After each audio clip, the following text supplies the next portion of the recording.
Hey everybody, welcome back to the channel for another video, and in this one we're going to cover the melee weapons available to the majority of the Questoris class of the Imperial Knights and comparing the two to see which, in my opinion, is the best option. So let's get into it. Now, as we know, Imperial Knights do not offer a lot of flexibility in what you can equip them with. Each data slate pretty much has its own range weapon we set out, and your only real options for flexibility come in the little support weapons you can give it or its melee weapons, which, as we said, is the subject of this video. So let's get into the headlines. You have the Reaper Chainsword in one corner, the Thunderstrike Gauntlet in the other. So for the purposes of this, we're going to each weapon has two attack profiles, so we're going to compare the two sweep profiles, then the two strike profiles. So when we look at the sweep profiles, the Reaper Chainsword has 12 attacks, strength 9, minus 3 AP and 2 damage. Now I should point out all of these attacks are at weapon skill 3 plus, so there's no difference in that regard. So the Thunderstrike Gauntlet, on the other hand, 8 attacks, so quite a few less, but strength 10, point less AP at minus 2, but 1 point more damage. So in terms of actual hitting power, it's kind of even. It depends whether you want more armour punchiness or more actual damage going through. However, it's the big advantage of the Reaper Chainsword option comes you get 4 more with the attacks.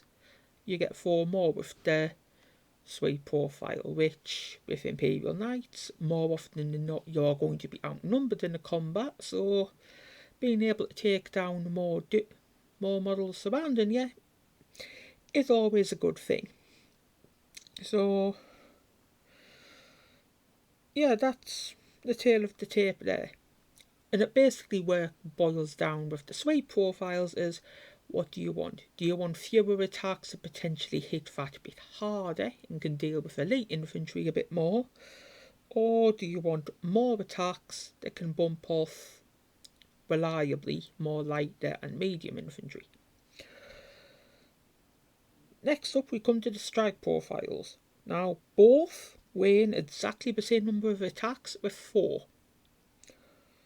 The difference, however, comes with the strength. For the Chainsword, it's strength 14, which is still very nice and very respectable. You're going to hurt a lot of stuff quite easily. When it comes to the Thunderstrike Gauntlet, however, that is strength 20. So those wound walls are going to be a hell of a lot easier with the Thunderstrike Gauntlet. Even though, realistically, with the Reaper Chainsword at strength 14, you'll still be wounding stuff fairly reliably. And again, it's a tale of the same tale with the armour penetration. The Reaper Chainsword has a pip more at minus 4 versus the Gauntlet at minus 3. So the Chainsword can, as you would expect from what is essentially a chainsword the size of a small block of flats, it can slice through armour very well. The Gauntlet, however, pulls it back when it comes to damage, doing 8 damage a hit rather than 6 from the Reaper Chainsword. Now, 6 isn't too shabby, but 8, you can pretty much put most things on their back or really ruin their day. And it really boils down to what you want from the melee weapon. Now, do you want more attacks that can more reliably puncture armour, or do you want less attacks with straight up damage power? Really, it's a flip of a coin, because for a lot of knights, the heavy lifting is done with the range weapon. The melee weapon is pretty much there if they need it. But stuff like, say, the Warden or anything like that, the Warden, the Paladin, to name but two examples, you're not going to be really sending up in the front lines fighting. The Errant, however, is the one you probably will have going further forward due to the range of its gun. So, which of the two do I think is the best? Well, I'm going to lean in with Aesthetics here as the casting vote, because realistically, in terms of the stats, you can't really choose between the two. It depends what you want. But if we're going with Aesthetics, for me, it's no contest. It's the Thunderstrike Gauntlet.